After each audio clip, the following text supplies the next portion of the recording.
Before making the commitment to purchasing a watch, most people like to do a bit of research on it, whether it's going to the company website, reading up on forums, or watching a YouTube video. The only problem is that most of the information you're getting is just generic, repeated info that you might already know. That's why I'm here.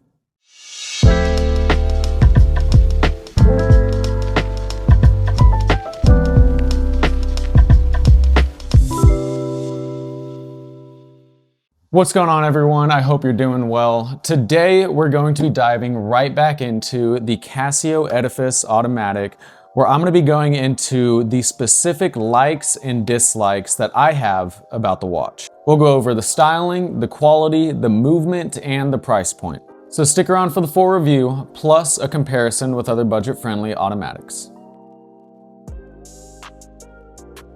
So the packaging for this watch, while it is underwhelming, it's pretty typical for most Casio watches. I am just a little disappointed, seeing as how this is Casio's first automatic watch. You would think that they would up the quality for the packaging at least a little bit, especially when comparing this to some lower budget Casios that have arguably better packaging. All in all, there's no microfiber cloth, no resizing tool, no pamphlet or anything.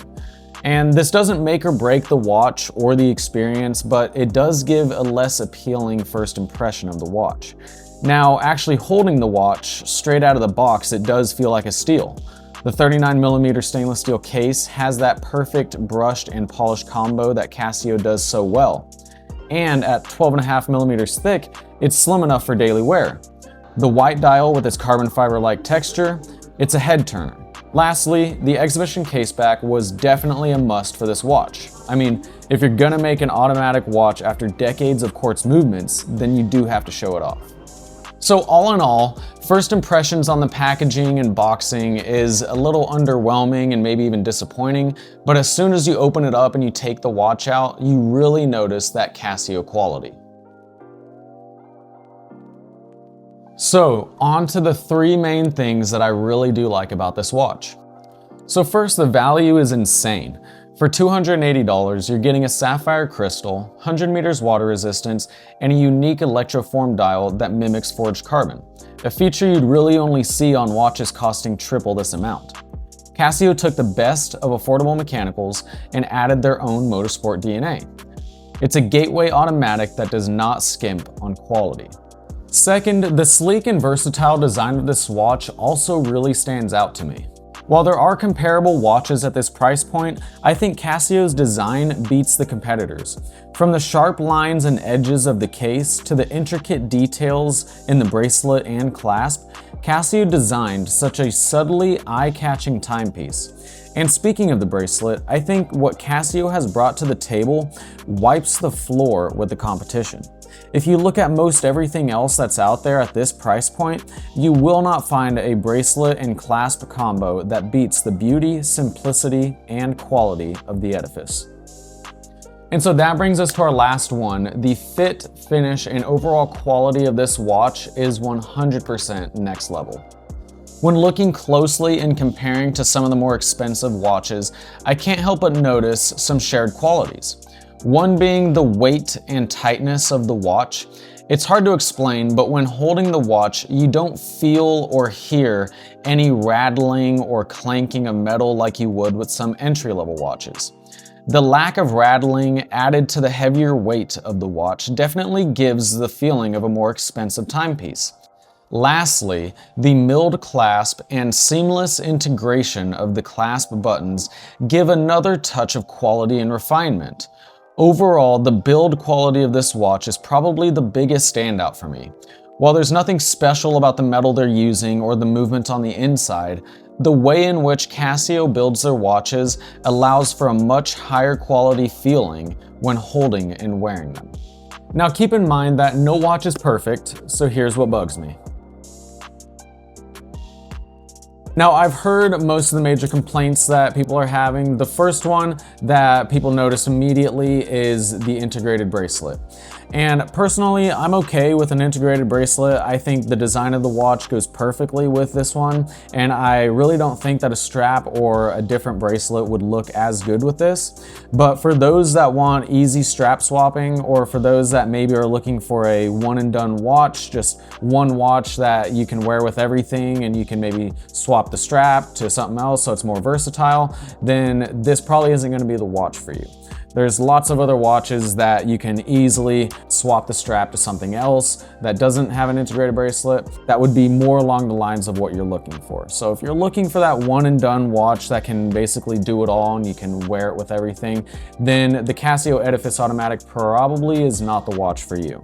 Now, the second major complaint about this watch, and I would agree wholeheartedly on this one, is the movement on the inside. While the NH35 is a reliable powerhouse, you would hope that for Casio's first automatic movement, that they would use something just a little more superior. Coming from a brand known for watches with all the features like chronographs, alarms, solar, world time, and much more, it's just a small letdown that the complexity of the movement of their first automatic watch only has hacking seconds and a date feature. This is a no-frills three-hander with a date window. No chronograph, alarm, or solar tech like the other Edifice models. So if you love Casio's feature-packed quartz watches, this is gonna definitely feel like a stripped-down version. And lastly, another smaller complaint, but the Edifice text at the 12 o'clock is a bit much. It disrupts the dial's clean, minimalist vibe, and it gives off a slightly cheaper look. I would prefer a more subtle logo or just nothing at all like some high-end automatics. Still, it is a small price to pay for the overall package, and I guess some might dig the bold branding. So let's see how the Edifice holds up against the Seiko 5. It's a close call. Seiko's $250 diver has a similar NH35 movement, but a mineral crystal and a less refined dial. The Citizen Tsuyosa at $300 plus offers a stunning sunburst dial and sapphire crystal, but its Miyota movement lacks the NH35 hacking feature. In my opinion, the Casio stands out for three reasons. The first two being the uniquely carbon textured dial.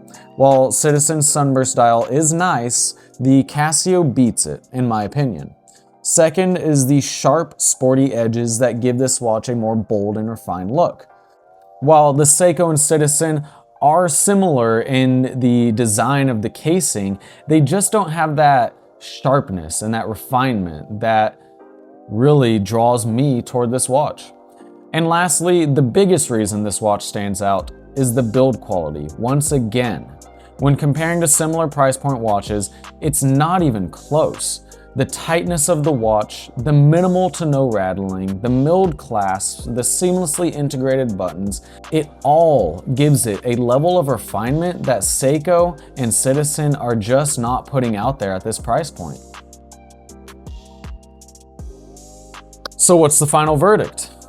I like this watch. I like it much more than I dislike it. While it does have a generic movement for Casio's first automatic, you have to compare it to other brands with the same or similar movements. And when you do, Casio wins. The integrated bracelet and branding quirks, minor complaints compared to the value. If you want a stylish, reliable automatic that screams bold refinement without breaking the bank, this could be your winner. So what's your take? Is this Casio's best budget watch yet? Probably not, but let me know in the comments. Also hit that like button if you liked it, and subscribe for more watch reviews. Lastly, I had a giveaway going on for one of my Casio Gshocks. All you had to do to enter was subscribe and comment on one of my previous videos. After 10 days of releasing said video, I assigned every subscriber a number and had Siri pick one randomly. And the winner of that giveaway, dun dun dun dun, this is Icy. So congratulations, Mr. Ice. I'll be in touch with you and I'll be doing another giveaway soon, so be prepared. And in the meantime, and all times, and until next time, I am out.